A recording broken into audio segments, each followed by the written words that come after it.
ইমামুন আদিলুন ওয়া শাবুন নাশা ফি ইবাদাতিল্লাহ।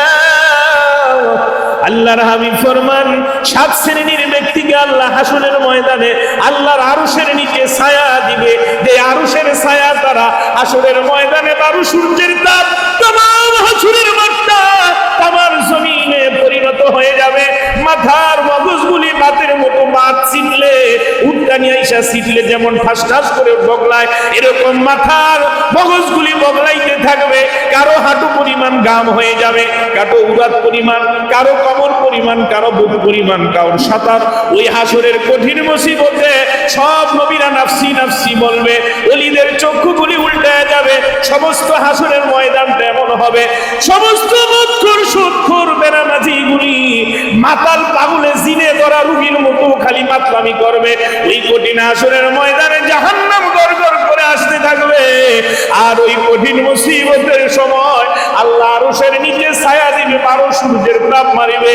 একমাত্র যারা দুনিয়াতে ক্ষমতা পাওয়ার পরে আল্লাহ যাদেরকে ক্ষমতা দিয়েছে, যারা জমিনে নামাজ কায়েম করছে, আল্লাহ বলবে তাদের জন্য এই 12 সূর্যের তাপ নয়, তাদের 1 নম্বরে আমি আল্লাহর আরশের নিচে সম্মানের সাথে নূরের মুক্তির মিম্বরে এরকম স্বর্ণের চেয়ার দিয়ে আমার আরশের ছায়ায় বসায় রাখো। সুবহানাল্লাহ, আল্লাহু আকবার বলেন। এরকম শাসক ছিলেন হযরত ওমর ফারুক রাদিয়াল্লাহু তাআলা আনহু। উনি ঘুরে ঘুরে দেখতেন আযান দেওয়ার পরে কারা নামাজে আসে না। ব্যবসা করে যারা ব্যবসার কোরআনের বিধান জানে কিনা, কই পরিমাণ লাভ করতে হবে, কি পরিমাণ লাভ করতে পারবে না। ব্যবসার লাইসেন্স এত সহজে যায় না, যা খুশি তা তুমি ইচ্ছায় অনিচ্ছায় বেচবা। হযরত ওমর ফারুক অর্ধ পৃথিবী খেলাফত মাতবরি করছে, শাসন করেছে, সমাজ পরিচালনা করেছে আল্লাহর কোরআনের শাসন দিয়া। কোনো সিকিউরিটি লাগে না আর্মি বিডিআর ওনার সেফটির জন্য, নিরাপত্তার জন্য। উনাকে আর্মি র্যাব কোনো জিএসবি বিএসবি পাহারা দিতে হয় নাই। উনাকে আল্লাহ রাব্বুল আলামিন এমন নিরাপত্তা দিয়েছে, ওনার তরবারি ঘুরে ঘুরে উনি বিশ্রাম করলে আল্লাহর কুদরতি ভাবে ওনার তরবারিটা ঘুরে ঘুরে ওনাকে পাহারা দিত। বলেন সুবহানাল্লাহ। হযরত ওমর ফারুক পৃথিবীতে ক্ষমতা পাইয়া রাষ্ট্র চালাইছে কিনা? 4 জনকে আল্লাহ সারা পৃথিবীর বাদশাহী দিছে। কয়জন? 2 জন ছিলেন আল্লাহ পাকের আল্লাহওয়ালা নবী এবং রাসূল ঈমানদার, আর 2 জন ছিলেন কাফের নমরুদ বক্তে নসর। আর আল্লাহ পাক রব্বুল আলামিন সারা পৃথিবীর বাদশাহী দিছে হযরত সুলাইমান আলাইহিস সালামকে। বলেন সুবহানাল্লাহ। সুলাইমান নবী সারা পৃথিবীর বাদশাহী। উনি একদিক দিয়ে আল্লাহর পয়গাম্বর, আরেক দিক দিয়ে সারা পৃথিবীর বাদশা। বলেন না সুবহানাল্লাহ। কেমন শান শওকত! উনি যখন সারা পৃথিবী পরিচালনা করতেন খোঁজ খবর নেওয়ার জন্য, এখন তো মানুষের কথা মানুষ শুনে না, পশু পাখি কি শুনলো? আর সুলাইমান নবীর আল্লাহ এমন বাদশা বানাইছে, ক্ষমতা দিয়েছে, শুধু মানুষ নয়, জিন, দেও, দৈত্য, দানব, গাছ, বৃক্ষ, তরুলতা, পিপিলিকা, সমস্ত সমুদ্রের মাছ, বৃক্ষ, গাছ, পোকা মাকড় যা আছে সৃষ্টি জগতে সব ওনার কথা শুনতো, সবার বিচার করতো। বলেন সুবহানাল্লাহ। পৃথিবীতে আর এমন দ্বিতীয় কেউ আর হবে? আল্লাহু আকবার বলেন। তাহলে আল্লাহ পাক শাসন, কুলিল্লাহুম্মা মালিকাল মুলক তুতিল মুলকা মান তাশা ওয়া তানজিউল মুলকা মিম্মান তাশা ওয়া তুইজ্জু মান তাশা ওয়া তুযিল্লু মান তাশা। ইজ্জত দেয় কে? জোরে বলেন, কে ইজ্জত দেয়? ওয়া তুযিল্লু মান তাশা। জিল্লত আসে কোথা থেকে? নিজের অপকর্মের কারণ কি আল্লাহ কোরআনে বলছেন, জাহানাল ফাসাদু ফিল বাররি ওয়াল বাহরি বিমা কাসাবাত আইদিন নাস। জাহার, তোমরা যত দেখতেছো, জাহের তোমাদের নজরে তোমরা যা দেখতেছো, ভূমিকম্প, করোনা ভাইরাস, ডেঙ্গু, চিকুনগুনিয়া, এই যে মুসলমানরা মার খাইতেছে, এটার 2টা ফয়সালা। কয়টা ফয়সালা? একটা হচ্ছে নবী পয়গম্বর ওলি আল্লাহদেরকে আসাদুন নাসি বালা আল আম্বিয়া, জমিনের মধ্যে আল্লাহ 5টা পরীক্ষা করবে। এর মধ্যে সবচেয়ে বড় বড় পরীক্ষাগুলি হচ্ছে নবীদের। আল্লাহু আকবার বলেন। তাদের কর্মের জন্য নয়, বিমা কাসাবাত আইদিন নাস, তাদের গুনাহের কারণে আল্লাহ পাক তাদেরকে পরীক্ষা করে না। একটা হচ্ছে পরীক্ষা, নবীজির ঘরের মধ্যে চুলায় আগুন ছিল না, 3 দিন 4 দিন সপ্তাহ চলে যায়, আল্লাহর হাবিব 3 দিন পর্যন্ত পেটে পাথর বেঁধেছে, 3 দিন কোন একটা খেজুর খেয়েছেন। আর নবীর বংশের মধ্যে এরকম অভাব অনটন ছিল, এটা কোনো গুনাহের কারণে খাবার রিজিক কমে নাই, এটা ছিল নবীদের জন্য পরীক্ষা। সুবহানাল্লাহ। কারণ নবীজি জীবনে কোনোদিন আরামের বিছনা ঘুমায় নাই, জীবনে কোনোদিন পেট ভরে খানা খাইল তো দূরের কথা, নবীজি আমাদের মতো মন এবং চক্ষু আত্মা দুইটা একসাথে ঘুমায় নাই। সব সময় নবীজির আত্মা জাগ্রত, আল্লাহর মারেফতে জিকিরে উম্মতের মায়ায় সব সময় 24 ঘন্টা গোটা লাইফ। এখনো পর্যন্ত নবী হায়াতুন নবী আমাদের জন্য রুহুও কাঁদে, নবীজির জিসিমও আমাদের জন্য রওজা শরীফে উম্মতি উম্মতি বলে কাঁদে। বলুন সুবহানাল্লাহ। কিন্তু আমরা ঘুমাইলে আমাদের খবর নাই, নবীজি 24 ঘন্টা কোনো ঘুম নাই, সব সময় রব্বি হাবলি ইয়া উম্মতি উম্মতি উম্মতি বলে কাঁদছে। বলুন না সুবহানাল্লাহ। প্যারা হাজিরিন, এজন্য আল্লাহ পাক রব্বুল আলামিন নবী পয়গম্বরদেরকে পরীক্ষা করেছেন। আর নমরুদকে যেমনি ভাবে ল্যাংড়া মুসা দিয়ে আল্লাহ পাক গজব দিয়েছেন, এটা পরীক্ষা নয়। নমরুদ কুফরি করে আল্লাহর সাথে ক্ষমতা দেখাইতে গিয়ে 3 মাসে আল্লাহরে মেরে ফেলবে। ফেরাউন মুসা নবীর সাথে জুলুম করতে গিয়া আল্লাহ নীল দরিয়ায় চুবাইয়া মারছে, এখনো লাশটা মাটিয়ে গছে না, পানিয়ে গছে না, পচে না। এটা পরীক্ষা নয়, এটা তার কর্মের ফসল, তার পাপের গজব তার উপরে আসছে। ঠিক না বেডি? এই জন্য 2 ভাবে দুনিয়াতে যত ফাসাদ, যত গজব, যত বিপর্যয়, এটা 2টা মুফাসসিরিনে কেরাম বলতে, একটা হচ্ছে আল্লাহ পরীক্ষা করেন, আরেকটা হচ্ছে নিজেদের অপকর্মের হাতের কামাই। জাহারাল ফাসাদু ফিল বাররি ওয়াল বাহর বিমা কাসাবাত আইদিন নাস। আর আরেকটা হচ্ছে সূরা বাকারা আল্লাহ বলেন, আল্লাহ রাব্বুল আলামিন বলেন যে প্রত্যেকেরই আল্লাহ পাক রব্বুল আলামিন পরীক্ষা করবে। ওয়ালা নাবলুওয়ান্নাকুম বিশাইইন মিনাল খাউফ ওয়াল জু'i ওয়া নাকসিম মিনাল আমওয়ালি ওয়াল আনফুসি ওয়াস সামারাত ওয়া বাশশিরিস সাবিরিন। মাল সামানার ক্ষতি হওয়া, লোকসান হওয়া, দেহে রোগ হওয়া, সন্তানাদি মারা যাওয়া, নিজের ব্লাড ক্যান্সার হঠাৎ আক্রান্ত হয়ে যাওয়া, এটা কোনো গজব নয়, এটা আল্লাহর পক্ষ থেকে ঈমানদারের জন্য পরীক্ষা। আল্লাহু আকবার বলেন। আর যারা অপকর্ম করে, ঈমান তো নাই, গুনাহ করতে করতে করতে করতে এমন অভিশপ্ত হয়ে যায়, মা বাবার সাথে বেয়াদবি করে, মুরব্বীদের সাথে, ময় মুরব্বীর সাথে বেয়াদবি করে, পীর উস্তাদ, পীর ও মুর্শিদ উস্তাদের সাথে বেয়াদবি করে, এদেরটা গজব মৃত্যুর আগেই নামে। বলেন নাউজুবিল্লাহ। মা বাবাকে কষ্ট দিলে, মা বাবার সাথে নাফরমানি করলে, আল্লাহ বলে তাকে কবরে নয়, মৃত্যুর আগে রুহু থাকতেই তাকে দুনিয়াতে এই মা বাবার বেয়াদবির জন্য শায়েস্তা গজব তাকে দুনিয়াতে আল্লাহ দান করে। বলেন নাউজুবিল্লাহি মিন যালিক। এই জন্য কখনো 2টা গুনাহ করা যাবে না। মা বাবার সাথে, কোন আল্লাহওয়ালা বুজুর্গের সাথে, মানা আদালি ওয়ালিয়ান ফাকাদ আযানতুহু বিল হারবি, কোন বুজুর্গের সাথে, ওলি আল্লাহর সাথে, পিতা মাতার সাথে বেয়াদবি করা যাবে না। যদি বেয়াদবি করি মা বাবার সাথে, তাহলে মৃত্যুর আগে দুনিয়ার মধ্যে আল্লাহ শাস্তি দিয়া, শায়েস্তা দিয়া মা বাবাকে আল্লাহ পাক রব্বুল আলামিন বেয়াদবি করলে, কষ্ট দিলে আল্লাহ সহ্য করে না, সাথে সাথে তাকে গজব দিয়া দেয়, লানত দিয়া দেয়। বলেন নাউজুবিল্লাহ। বহু এরকম প্রমাণ আছে। মা বাবা ইচ্ছাই হোক অনিচ্ছাই হোক, যদি কোনো দোয়া সন্তানের উপর অসন্তুষ্ট হইয়া করে, এটা ওলি নয়, পীর নয়, আলেম নয়, হাফেজ নয়, যেই করুক, সাথে সাথে তার উপরে গজব আইসা পড়ে। বুখারী শরীফের হাদিসের মধ্যে আসছে, একজন বড় বুজুর্গর নামও আসছে, উনি মার ডাকে সাড়া দেয় নাই, কোনো মাকে কষ্ট দেয় নাই, নফল নামাজ পড়তেছে খানকার মধ্যে। মা আইসা ডাক দিছে, বাবা। উনি নফল নামাজ খানকার মধ্যে পড়ে, নামাজটা সালাম ফিরায় 1 রাকাত হয়েছে, আর 1 রাকাত পইরা মার দরজাটা খুলি, খানকার দরজা মারে ডাক দেয়, 1 রাকাত পইরা দেহে, বাকি 1 রাকাত পইরা দেহে, মা আর নাই। মা আবার আসছে কিছুদিন পরে, আবার উনি নামাজের মধ্যে, নফল নামাজের মধ্যে ডাক দিচ্ছে, দরজা খোলে নাই। অবশেষে 3য় দিন এরকম ঘটনা ঘটার পরে মা বলে, আল্লাহ, আমি মা আইসা ডাক দিই, সে দরজা খোলে না, কি এমন কাজ করে, কি তোমার ইবাদত করে, মাকে মূল্যায়ন করে না, মার ডাকের সাড়া দেয় না, মার ডাকের মূল্যায়ন করে না।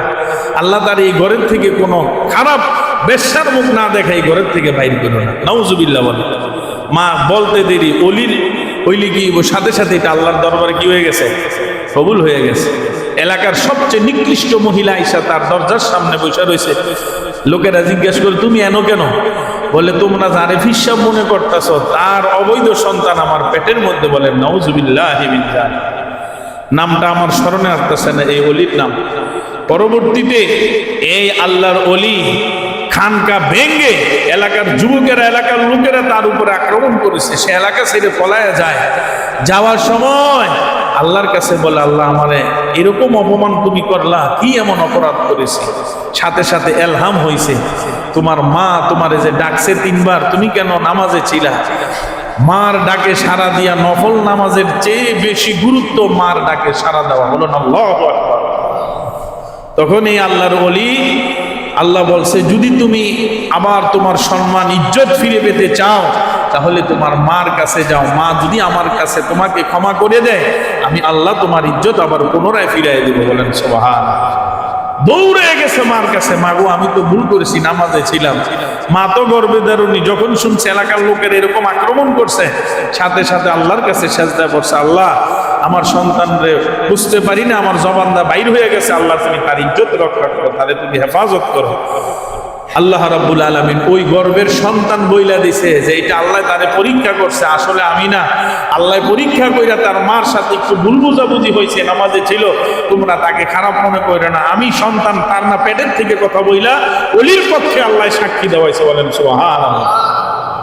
এই জন্য হাদিসে আছে নবীরা ঈসা নবীর পক্ষে থেকে, ঈসা নবীর মার জবান দিয়ে আল্লাহ বলাইছে ইন্নী আব্দুল্লাহ, তার ওনার মার গর্ভ থেকে বলছে আমি আল্লাহর নবী, আমি আল্লাহ পাকের পক্ষ থেকে কিতাব নিয়ে আসছি, আমি কোনো অবৈধ সন্তান নয়, আমি আল্লাহর পক্ষ থেকে রুহু বাপ ছাড়াই আল্লাহ পাকের কুদরত হিসাবে আমারে আল্লাহ রুহু দিয়া নবী বানাই, আসমানি কিতাব ইনজিল কিতাব দিয়া ঈসা নবী বানাই আল্লাহ আমারে দুনিয়াতে পাঠাইছে। কিন্তু ওলি আল্লাহটা বলে কষ্ট করে কোনো ওলির বলতে হবে না, আমি আল্লাহ ওলির পক্ষে তার সম্বন্ধে সমস্ত, তার পক্ষে আমি সৃষ্টির মাঝে তার সমস্ত গুণগান, তার পরিচয়, তার সম্মান, তার মর্যাদা, তাকে চমকানো, তার পজিশন, তাকে মর্যাদা, আমি আল্লাহ সৃষ্টিকে আমি নিজ দায়িত্বে তার মর্যাদা বাড়াই দিই। বলেন না সুবহানাল্লাহ। দেখছেন এখানে কত বড় একটা কথা। আখিরি জামানার নবীর উম্মতের ওলিদের পরিচয় ওলি কইতে হইব না, আমি তাহাজ্জুদ করছি, আমি ওলি, আমি বুজুর্গ, আমি এই সেই। আল্লাহ কয় আমি তোমার পক্ষে তোমার বুজুর্গি জানায় দিব, তোমার বলতে হবে না। কেন? আল্লাহ আসমানের ফেরেশতাদেরকে ডাক দিয়া বলবে, যাও এই ব্যক্তি আমার বন্ধু হয়ে গেছে, গুনার কাজ করে না, ফরজ করে, ওয়াজিব করে, সুন্নত মুআক্কাদা করে, মুস্তাহাব করে, তার সাওয়াবি নেশাত করে, জিকির করে, কোরআন করে, আমি আল্লাহ তারে প্রিয় বানাইছি। ও জিবরাইল তুমি তাকে প্রিয় বানাও, আসমানের সমস্ত ফেরেশতা তাদেরকে মহব্বত করতে বলো তাকে। তখন আবার আসমানের ফেরেশতাদেরকে কিছুদিন পরে জমিনে যত সৃষ্টি আছে মাখলুক, জিন, দেও, দানব, বৃক্ষ, তরুলতা, সাপ, বিচ্ছু, ফলমূল, আমার সৃষ্টি জগতে সবার কাছে তার পরিচয় দিয়ে দাও, তাকে যে যেখানে দেখে সেখানে যেন তাকে ইজ্জত করে, সম্মান করে, তার সেবা করে। বলেন সুবহানাল্লাহ। তখন এরকম দেখা যায় বাঘ, বনের বাঘ, বনের হিংস্র তার খাদেম হয়ে যায়। যেমন একজন আল্লাহ নবী আবুল হাসান খেরকানি রাহমাতুল্লাহি আলাইহি, উনি যখন জঙ্গলায় গিয়েছেন লাকড়ি কাটার জন্য, ওনার লাকড়িগুলি সিংহের উপরে সওয়ার হইয়া বিষাক্ত পাহাড়িয়া, বিষধর পাহাড়িয়া পানস সাপ, বিষাক্ত সাপ হাতের লাঠি বানাইয়া সিংহের মধ্যে, বাঘের মধ্যে লাকড়ির বোঝা নিয়ে ওনার বাড়িতে আগায় দিয়ে গেছে। সুবহানাল্লাহ। ওই সময় সমস্ত মাখলুক জবান খুলে দেয়, হুজুর আপনার একটু খেদমত করবো আমি। কন্যা সুবহানাল্লাহ। গাছ, ফল মূল, বৃক্ষ, তরুলতা, কোন ফল কোন গাছের তল দিয়া গেলে আল্লাহর ওলি বলে, আল্লাহ তোমার ওলির আমি একটু ছায়া দিতে পারতাম। বিষাক্ত সাপ বলে, আল্লাহ তারা আমি 2 ফানা দিয়া বাতাস দিতে পারতাম তোমার ওলিকে, তাইলে আমার জীবন ধন্য হইতো। মোরগ, গা, মাছ বলে, আল্লাহ আমারে যদি তোমার এই ওলি খাইতো তাইলে আমি মাছ, আমার জীবনটা ধন্য হইতো। বলেন সুবহানাল্লাহ। এমনি আল্লাহর ওলি গনিয়া হযরত শাহজালাল শাহপরান কারি সাহেবের প্রথম মাছটা দিয়েই তো উনি কইছে না, আল্লাহ পাক এই মোহাম্মত প্রত্যেকটা মাখলুকের অন্তরে ঢুকায় দেয়। বলেন সুবহানাল্লাহ। কেন একটা মানুষ আল্লাহর ওলিদেরকে খাওয়ায়? এটা ওলিরা চায় না, ক্যাপাসিটি করে সাইনবোর্ড লাগায় না, এটা আল্লাহ বলে সৃষ্টির সব তার দেওয়ানা হয়ে যায়। মাল্লাহুল মাওলা ফালাহুল কুলুব, যে আল্লাহর হয়ে যায় সৃষ্টি সব তার হয়ে যায়। বলেন সুবহানাল্লাহ। প্যারা হাজিরিন, এই জন্য কখনো মা বাবার সাথে, বুজুর্গের সাথে, ওলি আল্লাহর সাথে ভুল করা যাবে না। গজব তাইলে 2 প্রকার। গজব কয় প্রকার? দুই প্রকার, একটা আল্লাহর পক্ষ থেকে হচ্ছে পরীক্ষা, আরেকটা নিজের ভুল বেয়াদবির কারণে, পাপের কারণে গজব। যত কাফের, বেঈমান, নাদান, মুশরিক, ফাসিক, ফুজ্জারের দুনিয়াতে যত ধরনের মহামারী, যত অশান্তি, যত বিশৃঙ্খলা, এগুলি তাদের হাতের কামাই। কার কামাই? হাতের কামাই। আর ওলি আল্লাহ মুমিনের যত পরীক্ষা, দুনিয়াও সিজনুল মুমিন ওয়া জান্নাতুল কাফির, মুমিনের যত জ্বর হোক, ঠান্ডা হোক, মাল সামানা ক্ষতি হোক, আল্লাহ একটা ছোট বিপদ দিয়া তাকে কুটি কুটি এর চেয়ে বড় রহমত, তাকে পজিশন, তার মর্যাদা আল্লাহ বাড়ায় দেয়। বলেন সুবহান। मोहब्बत में मुसीबत है ये कुदरत की तमाशा है, जहाँ बारिश बरसती है वहाँ बिजली चमकती है। हजरत मूसा कलीमुल्लाह अलैहिस्सलातु वस्सलाम আল্লাহকে দেখার জন্য উনি বারবার দোয়া করে, রব্বি আরিনি, রব্বি আরিনি। আল্লাহ বলে, মুসা রে, না না, আমি আল্লাহকে দেখা সম্ভব নয়।